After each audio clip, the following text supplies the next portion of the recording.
وہ طائف کا وہ پہاڑ، وہ جگہ اور وہ جانا، وہ راستہ طائف کا اتنا مشکل راستہ ہے کہ اس کو دیکھ کر رونگٹے کھڑے ہو جاتے ہیں کہ آقا دو جہاں کن تکلیفوں کو برداشت کر کے وہ پہاڑ پر چڑھے ہوں گے، اترے ہوں۔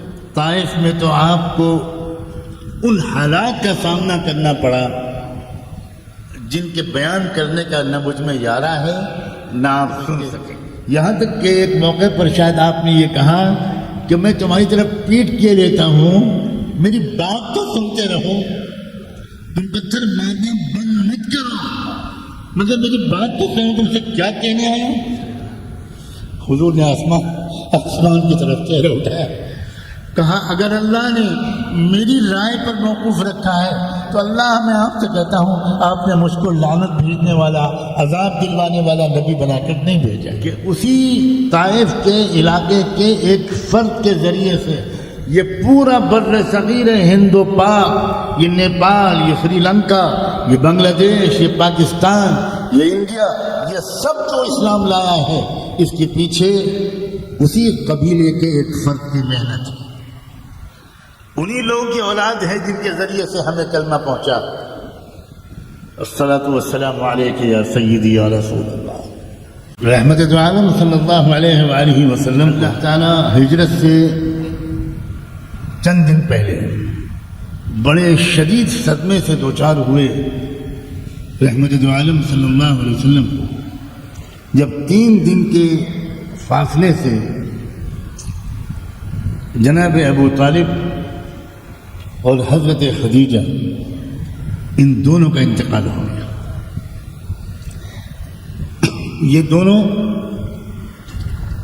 اللہ کے رسول کے لیے بڑی تقویت کا سامان تھے، بڑا سہارا ملتا تھا ان سے۔ ابو طالب مکے کی سب سے بزرگ شخصیت، ان کے احترام میں لوگ رسول اللہ صلی اللہ علیہ وسلم پر خود فزیکلی ہاتھ نہیں اٹھا پاتے تھے۔ ایک سرپرستی اور حمایت بزرگانہ شفقت کے ساتھ ابو طالب کی اللہ کے رسول کو حاصل تھی۔ اللہ تعالیٰ کے عجیب فیصلے ہیں، کس کو کس حد تک اللہ توفیق دیتے ہیں، کس حد تک نیکی کی توفیق کسی کو ملتی ہے، یہ اللہ کے ہاتھ میں ہے، کوئی استحقاق کا دعویٰ نہیں کر سکتا۔ اور سیدہ خدیجہ تو آپ کی غمگسار، وفادار شریک حیات تھی۔ اب جو اللہ کے رسول کے دل پر گزری، ان دونوں سہاروں کے اٹھ جانے کے بعد، اور وہ بھی اتنے کم وقفے میں، یاد رکھیں کہ ایسے حالات شاید اللہ تعالیٰ کی طرف سے اس لیے گزارے جاتے ہیں اپنے مقرب بندوں پر کہ اللہ تعالیٰ چاہتے ہیں کہ وہ جو ظاہری طور پر تھوڑی سی امید میرے علاوہ کسی اور سے ہے وہ بھی ختم ہو جائے، تاکہ یہ بندہ صرف مجھ سے امید رکھے، ہر طرف سے سہارے منقطع ہو جائے۔ اسی لیے شاید اللہ کے رسول کی دعاؤں میں سے ایک دعا یہ بھی ہے، اللہم یا سند من لا سند لا، اللہم یا رجاء من لا رجاء لا، انقطع الرجاء الا منک، اے اللہ جس کا کوئی سہارا نہیں، آپ اکیلے اس کا سہارا ہے۔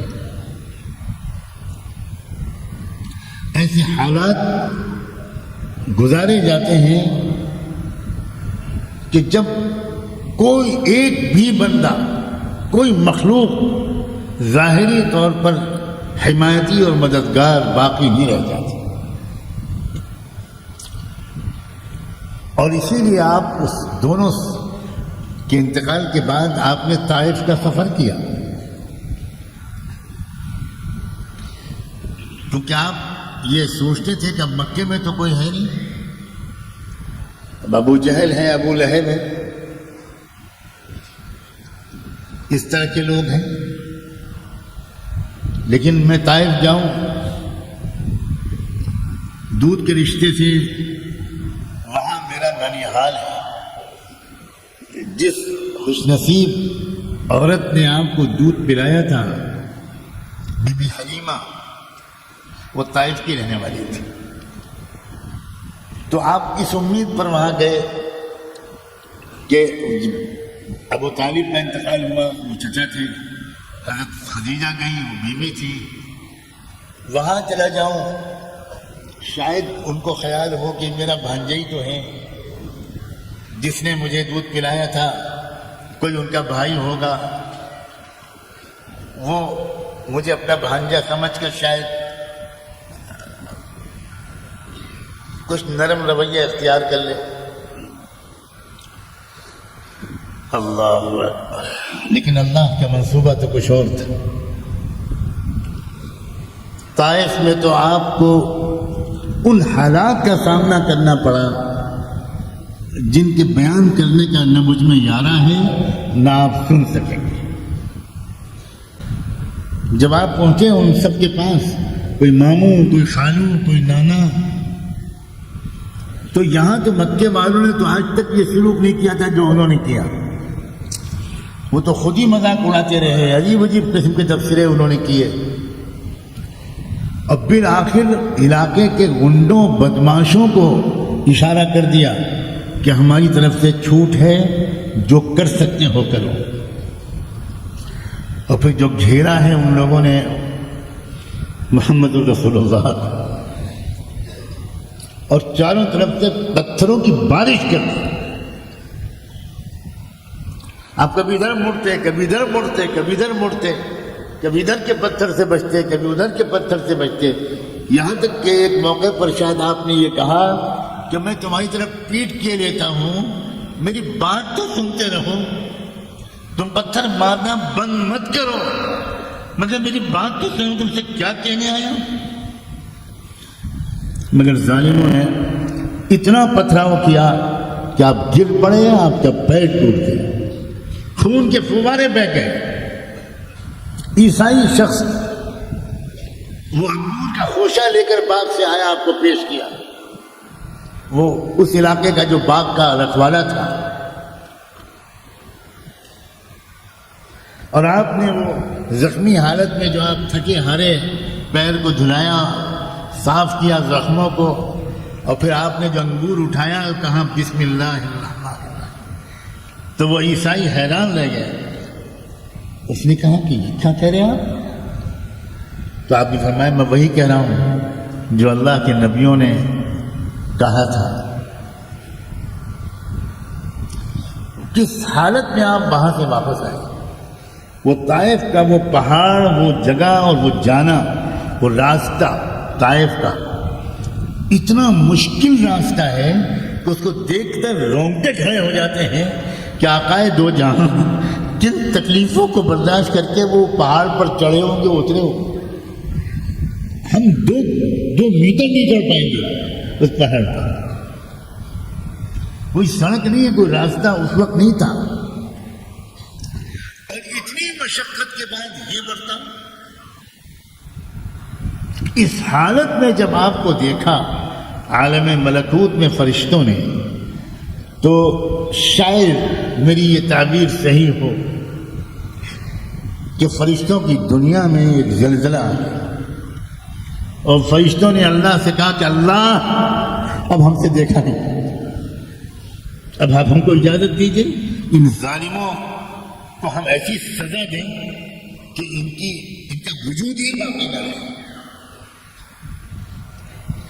اللہ کے بہت سے احکام، بہت سے فیصلے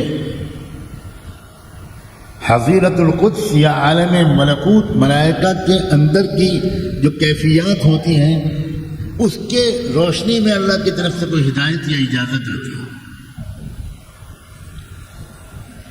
ایسا لگتا ہے کہ فرشتوں کی اس وقت کی جو کیفیت تھی اس کی رعایت کر کے اللہ نے اجازت دے دی کہ جاؤ، میری طرف سے اجازت ہے کہ تم ان بدبختوں کو سب کو چن چن کر ہلاک کرو، ایک نہ بچے ہو، میری طرف سے اجازت ہے، مگر ایک بات کا خیال رکھنا، معاملہ محمد کا ہے تو عذاب کی کارروائی شروع کرنے سے پہلے اس سے بھی پوچھ لینا محمد کی کیا رائے۔ اللہ اکبر۔ مجھے نہیں معلوم کہ کبھی کسی اور فیصلے میں بھی اللہ نے ایسا انداز اختیار کیا۔ نوح علیہ السلام کی قوم کو عذاب دینے سے پہلے کیا اللہ تعالیٰ نے یہ کہا تھا کہ نوح سے پوچھ لینا؟ حضرت لوط علیہ السلام کی قوم کو عذاب دینے سے پہلے کیا فرعون کو غرق دریا کرنے سے پہلے یہ کہا تھا کہ موسیٰ سے پوچھ لینا؟ یہ مقام شاید صرف رحمت للعالمین کا تھا۔ ایسا لگتا ہے کہ اللہ فرشتوں کو بتانا چاہتے ہوئے کہ دیکھو تم اس وقت بہت جلال میں ہو، میں تم کو منع نہیں کرتا، لیکن تم بہت کچھ جانتے ہو، اس کے باوجود میرے محبوب کے اخلاق کو تم بھی نہیں جانتے، تم بھی نہیں سمجھتے کہ میں نے رحمت للعالمین کا لقب کیوں دیا۔ جاؤ خود جاؤ، میں نہیں منع کروں گا۔ چنانچہ وہ مجھے لگتا ہے کہ محو حیرت ہو گئے ہوں گے فرشتے جب وہ حاضر ہوئے اور انہوں نے آ کر اللہ کے رسول سے کہا کہ اللہ کے رسول آپ کے ساتھ یہ جو ہوا ہے یہ برداشت کے لائق نہیں ہے، ہم نے اللہ سے جو اجازت لے لی ہے، ہم آئے ہیں دونوں پہاڑوں کے بیچ میں، ان طائف والوں کو پیس کر رکھ دیں گے، ایک کے نام و نشان باقی نہیں رہے گا، مگر اللہ نے یہ کہہ دیا ہے کہ آپ سے پوچھ لینا۔ حضور نے آسمان کی طرف چہرہ اٹھایا، کہا اگر اللہ نے میری رائے پر موقوف رکھا ہے تو اللہ میں آپ سے کہتا ہوں آپ نے مجھ کو لعنت بھیجنے والا، عذاب دلوانے والا نبی بنا کر نہیں بھیجا ہے، آپ نے مجھ کو رحمت للعالمین بنا کر بھیجا ہے۔ اللہ ان کو فرشتوں کو واپس بلا لیجئے، میں انتظار کر لوں گا، اگر یہ لوگ نہیں تو انشاءاللہ آئندہ ان کی اولادوں میں تو کوئی تو مجھے پہچانے گا۔ اور حضور کا گمان اتنا درست ہوا کہ اسی طائف کے علاقے کے ایک فرد کے ذریعے سے یہ پورا بر صغیر ہند و پاک، یہ نیپال، یہ سری لنکا، یہ بنگلہ دیش، یہ پاکستان، یہ انڈیا، یہ سب جو اسلام لایا ہے اس کے پیچھے اسی قبیلے کے ایک فرد کی محنت ہے، انہی لوگوں کی اولاد ہے جن کے ذریعے سے ہمیں کلمہ پہنچا۔ الصلاۃ والسلام علیک یا سیدی یا رسول اللہ۔ اب طائف سے یہ زخم کھا کر، اور زخم بھی صرف پیروں کے زخم مت سوچیے گا، آپ کے مبارک قدمین کے زخم تو لوگوں نے دیکھ لیے، بیان کر دیے، مگر آپ کے نازک اور حساس دل کو جو زخم لگے ہوں گے اسے کس نے دیکھا اللہ کے سوا؟ اسے اللہ نے دیکھا، اور اسی لیے اللہ نے طائف سے واپس آنے کے بعد آپ کو سفر معراج میں اپنے پاس بلایا۔